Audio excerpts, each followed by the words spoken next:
Good morning student, my self Pradeep Sharma, your SST teacher. Dear student, पिछले कुछ topics में हमने डेवलपमेंट की definition, income and other goals के बारे में पढ़ा था। इंडिविजुअली हमारी क्या क्या एस्पिरेशंस होती हैं, डिजायर्स होती हैं अबाउट द डेवलपमेंट। हमने एग्जांपल्स भी लिए थे, पंजाब के एक रिच फार्मर्स के भी लिए थे, एक रूरल अर्बन लेबर के भी लिए थे, एक गर्ल का भी लिया था हमने। तो सारे एग्जांपल हमने लिए थे, ये आपको बताया। इससे नेक्स्ट टॉपिक में हमने पढ़ा था how to we compare development. तो कंपेयर के लिए तो हमें एक या दो या तीन में हमें कंपैरिजन करना पड़ेगा, जब तो पता चलेगा कि किसका डेवलपमेंट हुआ है, किसका डेवलपमेंट नहीं हुआ है। और इससे पिछले टॉपिक में हमने पढ़ा था कि how you will be compare a development of a state of a region. यहां तक कि इंडिविजुअली तो हमें पता है कि हमारे डिफरेंट गोल होते हैं, इनकम के अलावा भी सिक्योरिटी है, रेस्पेक्ट है, ये बहुत सारी चीजें हमने बताई थी आपको। तो अब इसके बारे में हमने पढ़ा था कि रीजन और स्टेट, हमने तीन एग्जाम्पल लिए थे आपको, केरला, महाराष्ट्र और आपका बिहार। तीनों स्टेट हमारी कंट्री से लिए हैं, इंडिया से लिए गए हैं। और तीनों में दिखाया था कि इनकम के लेवल पर महाराष्ट्र सबसे आगे था। उसके बाद 3 क्राइटेरिया हमारे पास में आए थे। उसमें आपका आईएमआर इन्फेंट मोर्टेलिटी रेट, दूसरा आपका आया था एलआर लिटरेसी रेट, और थर्ड आया था आपका एनएआर नेट अटेंडेंस रेशियो। तो इन तीनों के कंपैरिजन में आप देख सकते हैं Kerala was the better position, Kerala better position में था, तो इसलिए केरला का डेवलपमेंट बहुत ज्यादा था। अब हम बात करेंगे कि पब्लिक फैसिलिटीज की। इसके हम लास्ट वन है आपका टॉपिक है, इससे एक टॉपिक और रहेगा आगे। तो हम बात करेंगे कि पब्लिक फैसिलिटीज का क्या रोल है डेवलपमेंट में। आप लोगों ने देखा होगा कि बहुत सारी चीजें हैं कि डेवलपमेंट, हम इंडिविजुअली हम एक गाड़ी खरीद लेते हैं, या हम इंडिविजुअली हम जो है एक बाइक खरीद लेते हैं, तो हम उससे एक जगह से दूसरी जगह जा सकते हैं। लेकिन अगर हमें जाना हो प्लेन से, तो every person can't be purchase the plane, प्रत्येक व्यक्ति प्लेन नहीं खरीद सकता है। तो इसलिए पब्लिक फैसिलिटीज का बहुत रोल है, हम इसके बारे में आपको थोड़ा सा पढ़ाएंगे। पब्लिक फैसिलिटी, जैसे आपकी टेक्स्ट बुक में दिया गया, money in your pocket can not buy all of the goods and services that you may need to live well. अगर हमें अच्छे से जीवन जीना है, जो हमारी पॉकेट में जो मनी, यानी कि जो हमारे पास पैसा है, वो सभी चीजें और सर्विसेज को प्राप्त नहीं करा सकता। इसका सबसे बेस्ट एग्जांपल है, आप देखिएगा, money is not completely adequate indicator, यानी कि मनी जो है एकदम सही इंडिकेटर नहीं है एक व्यक्ति के डेवलपमेंट का। कौन कौन से इन केस में आपका मेटीरियल गुड्स की बात करें, सर्विस की बात करें, विच नीड पीपल, जो लोगों को आवश्यकता होती है कि मनी से वो सब चीज नहीं खरीद सकते। इसके लिए एग्जांपल के तौर पर आप देख सकते हैं, वी कैन नॉट बाई का मतलब खरीदने से है और परचेज करने से है। We can not buy pollution free environment, हम जो है पॉल्यूशन फ्री इन्वायरमेंट नहीं खरीद सकते। अभी तो देखिएगा कोविड-19 चल रहा है, कोरोना चल रहा है, तो अब आप देख सकते हैं कि कम्युनिटी, सभी कम्युनिटी जो कोऑपरेट कर रही हैं, तो अभी जो पॉल्यूशन एकदम जो थोड़ा सा समाप्ति की तरफ जा रहा है। लेकिन अगर हम पर्सनली, अगर इंडिविजुअली हमारे पास कितना भी पैसा है, क्या हम पॉल्यूशन फ्री एनवायरनमेंट पैदा कर सकते हैं? नहीं कर सकते। हवा पर किसी का जोर तो है नहीं, पाकिस्तान की हवा इधर भी चलेगी, हमारी हवा अमेरिका में भी जाएगी, तो जो पॉल्यूशन होगा वो तो सब जगह ही अफेक्ट करेगा। तो हम अकेला इंडिविजुअली हम इसको नहीं कर सकते हैं। तो that should be the publicly, उसमें पब्लिकली हमको एक्शन लेना पड़ेगा। सेकंड एग्जांपल देखिए, money can not protect you, protect का मतलब है सेव करना, मनी आपको प्रोटेक्ट नहीं कर सकती from the infectious disease. Infectious disease यानी कि जो एक दूसरे से इन्फेक्शन से लगती है, अनलेस योर होल कम्युनिटी, यानी संपूर्ण कम्युनिटी टेक्स प्रिवेंटिव स्टेप, यानी कि जब तक पूरा कम्युनिटी एक प्रिवेंटिव स्टेप नहीं लेगा, तब तक आप एक इन्फेक्शियस डिसीज नहीं कर सकते। इसका बेस्ट एग्जांपल है आपका कोविड-19, जो आज की डेट में पूरे वर्ल्ड में फैला हुआ है। आज हमारा देश भी बचा हुआ है, तो इसी वजह से बचा हुआ कि पूरी कम्युनिटी उस पर एक्शन ले रही है, एक प्रिवेंटिव स्टेप उसको आजमा रही है, इसलिए उस पर थोड़ा सा रोकथाम हो पा रहा है। Otherwise you can see America की कंडीशन आप देख सकते हैं, उन्होंने उनकी कम्युनिटी ने प्रिवेंटिव स्टेप्स नहीं उठाए थे इनिशियली में, तो आज आप देख सकते हैं ये अबाउट 70,000 पीपल वहां पर ऑलरेडी डेड हो चुके हैं। अब देखिएगा, हमने आपको देखा था आपकी 1.3 और 1.4 टेबल में, हमने पिछली वीडियो में देखा था, Kerala has a low IMR infant mortality rate but have a LR यानी literacy rate, high literacy rate. Kerala में आप देख सकते हैं, अगर महाराष्ट्र, केरला और इसके 3 का हमने आपको बिहार का कंपैरिजन किया था रीजन के स्टेट के रूप में, तो आपने देखना कि केरला का उसमें इन्फेंट मोर्टिलिटी रेट यानी कि पर 1000 बच्चों पर 1 साल के अंदर केवल बहुत कम था, यानी बहुत कम बच्चों की वहां पर मृत्यु होती, शिशु मृत्यु दर बहुत कम है। और लिटरेसी रेट उसका एज कंपेयर टू 3 स्टेट्स में सबसे ज्यादा है। तो आप देख सकते हैं, तो वहां पर पीपल की कंडीशन क्या होगी, पीपल की condition will be better, people की कंडीशन विल बी बेटर, यानी कि वहां पर डेवलपमेंट है। दूसरी चीज आप देख सकते हैं यहां पर, क्योंकि वहां पर पब्लिक ने अफोर्ड किया, पब्लिक ने वहां पर कोशिश की है इसके लिए, वहां के लोगों में जागरूकता है, क्योंकि किससे आई, वो एजुकेशन से, क्योंकि लिटरेसी रेट हाई है वहां पर। अब दूसरी चीज देखिए, इन सम स्टेट में, कुछ स्टेट्स की बात करते हैं वहां पे पब्लिक डिस्ट्रीब्यूशन सिस्टम बहुत अच्छा है। जैसे आप जो है थोड़ा सा, अब यहाँ पे तमिलनाडु की बात चले जाए तो कर्नाटक तमिलनाडु की इस तरह चला जाए, तो वहां पर पब्लिक डिस्ट्रीब्यूशन सिस्टम बहुत अच्छा है, जिसे राशन बोलते हैं। राशन की जो दुकानें बहुत अच्छे से डिस्ट्रीब्यूट करती हैं, जो पब्लिक की होती है, यानी गवर्नमेंट की होती है मोस्टली। तो वहां पर आपको ये पता चल जाएगी वहां पर जो वहां के लोगों की क्या होगी, हेल्थ भी बहुत अच्छी होगी, और वहां पे जो है उनको न्यूट्रिशनल भी जो वैल्यू जो शरीर के लिए चाहिए वो भी उनको ऑब्वियसली सबसे ज्यादा मिलेगी। तो इन 3 चीजों के बारे में हमने आपको पढ़ाया है। तो पब्लिक फैसिलिटी, तो ये सारी चीजें हम कब कैसे प्राप्त कर सकते हैं, हम प्राप्त कर सकते हैं ये चीजें तब प्राप्त कर सकते हैं जब हम पब्लिकली इसको एक कलेक्टिव वे में यूज करेंगे हम इसको, और गवर्नमेंट विल प्रोवाइड द। अब इसके बारे में देख सकते हैं, हमने कहा था, ये तो आपको बता दिया, क्या आप अनअल्टरेटेड मेडिसिन ले सकते हैं, बिना मिलावटी की आप मेडिसिन ले सकते हैं। तो ये सारे स्टेप हमें कलेक्टिवली लेने पड़ेंगे, और इस government have to be take initiative steps, और we have to be follow. Please next I will be explain something. In concern of the UP, for example, you can see literacy rate of the rural population near about the 52%, female उसमें 19%। ये data आपका दिया हुआ है, पुराना data, थोड़ा new data आप देख सकते हैं। इसी प्रकार के percentage of rural children age है आपका 10 to 14 अटेंडिंग स्कूल, ये सारा रेशियो अलग अलग दिया गया। अगर ये रेशियो आप केरला और अदर जो थोड़े से डेवलप्ड हैं स्टेट्स में अच्छे आते, इनके एजुकेशन सिस्टम बहुत बढ़िया है, उसमें देखेंगे तो थोड़ा सा आपको हाई मिलेगा। तो आप आगे का आप देखेंगे कि कंट्री लेवल पर डेवलपमेंट को कैसे आइडेंटिफाई करेंगे, और कौन इसकी रिपोर्ट पब्लिश करता है, और क्या क्या मेन इंडिकेटर्स होते हैं। अभी हमने पिछली बार पढ़ा था, आपने पिछली वीडियो में पढ़ा होगा, आपने पढ़ा था पर कैपिटा इनकम या एवरेज इनकम की बात कर रहे हैं। तो that report is publish by the world bank, world bank report कहलाती है। इसके लिए भी आपका अगर कंट्रीज का कंपैरिजन करते हैं तो उसके लिए भी एक आपकी हमारी एक UNDP के नाम से एक हमारा ऑर्गेनाइजेशन है, जिसकी फुल फॉर्म है यूनाइटेड नेशन डेवलपमेंट प्रोग्राम।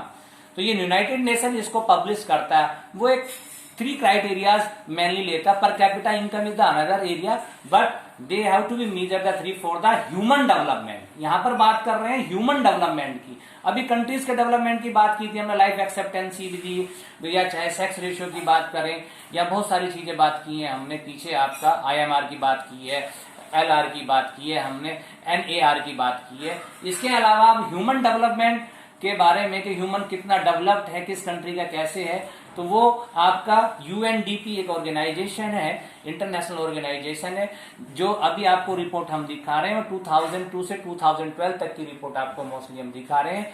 और that is the data of the 177 countries.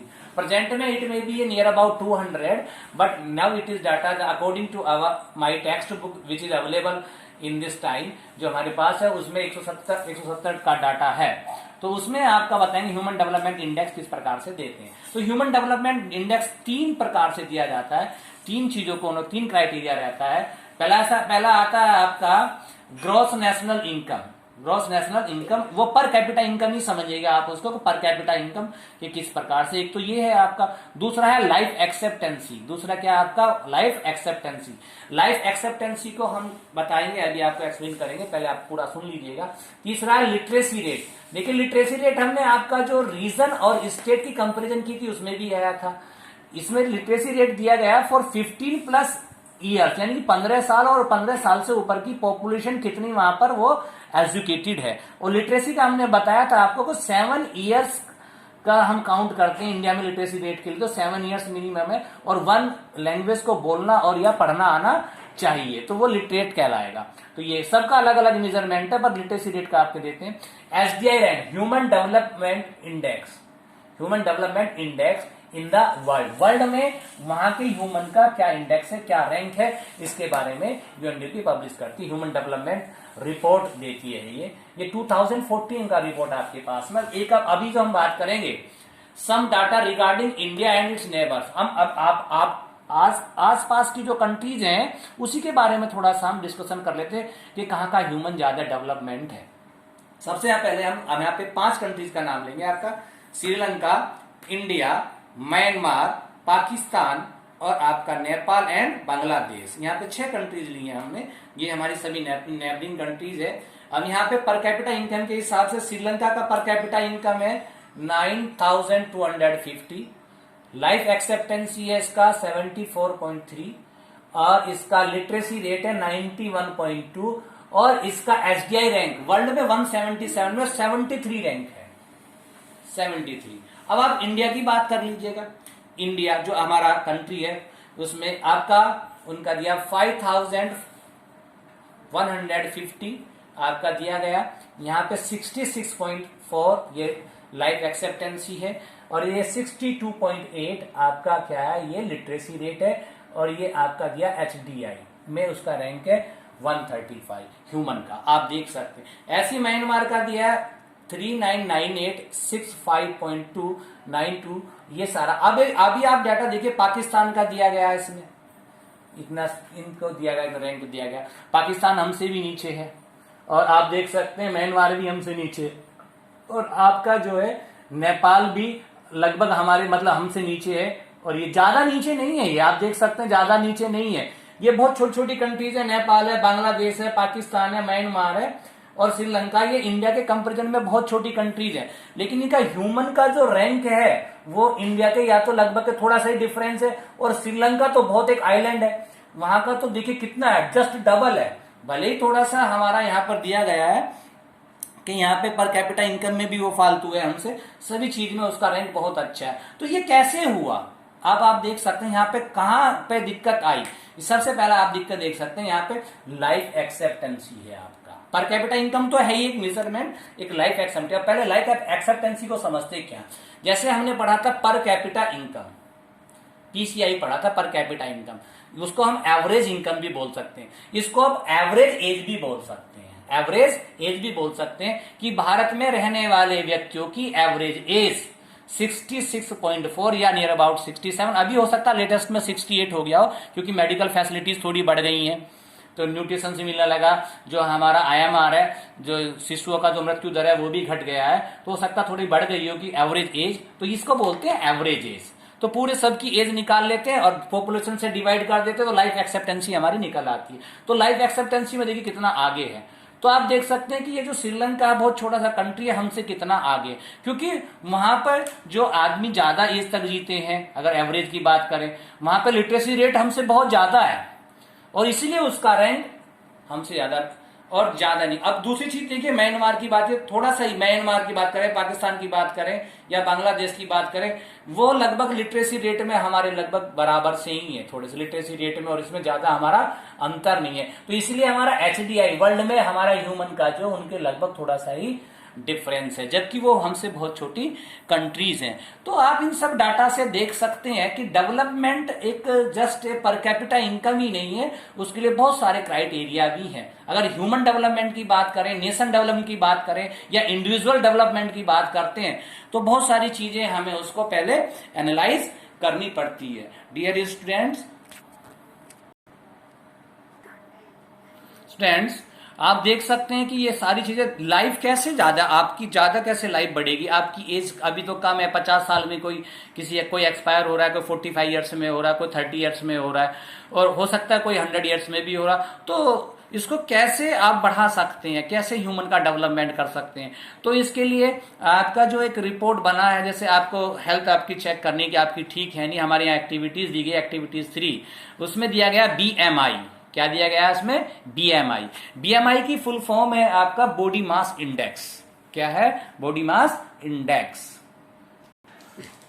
Student, 3 चीजें हमने आपको बताई। सबसे पहला क्या है, आपका लाइफ एक्सपेक्टेंसी कैसे बढ़ेगा, जब व्यक्ति स्वस्थ होंगे, उनका खान पीन न्यूट्रिशन अच्छा होगा।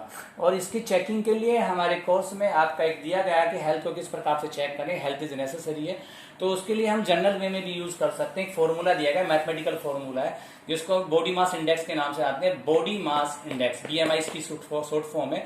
तो बॉडी मास इंडेक्स जानने के लिए हमें एक फॉर्मूला यूज करना पड़ता है। पहले में वेट इन केजी, हमें वेट लेना पड़ता है केजी में, अपनी बॉडी का वेट हम केजी में लेते हैं, divided by the height square, divided by the height square in meter, ये आपका लेगा। अगर रिजल्ट में आपका अगर रिजल्ट आपका 18.5 आ रहा है तो अंडर न्यूट्रलाइज्ड, इसका मतलब आप समझिए कि पर्सन हेल्दी नहीं है, उसकी न्यूट्रिशंस की कमी है, उसे न्यूट्रिशंस और देना चाहिए। अगर एग्जैक्ट 25 आ रहा है तो हेल्दी पर्सन है, यानी कि उसका कंप्लीट आपका हेल्थ सिस्टम एकदम बढ़िया से काम करेगा, वो हेल्थी है, न्यूट्रिशन उसका ठीक से होगा। अगर मोर देन 25 अगर इसका रिजल्ट आता है तो you can see the our weight, pupil is the our weight. तो आप देख सकते हैं कि ये चीजें हमने आपको बताई कि ह्यूमन डेवलपमेंट इंडेक्स जो है ह्यूमन के बारे में बताता है, किन किन चीजों पर, 3 चीजों पर विशेष रूप से ध्यान देता है।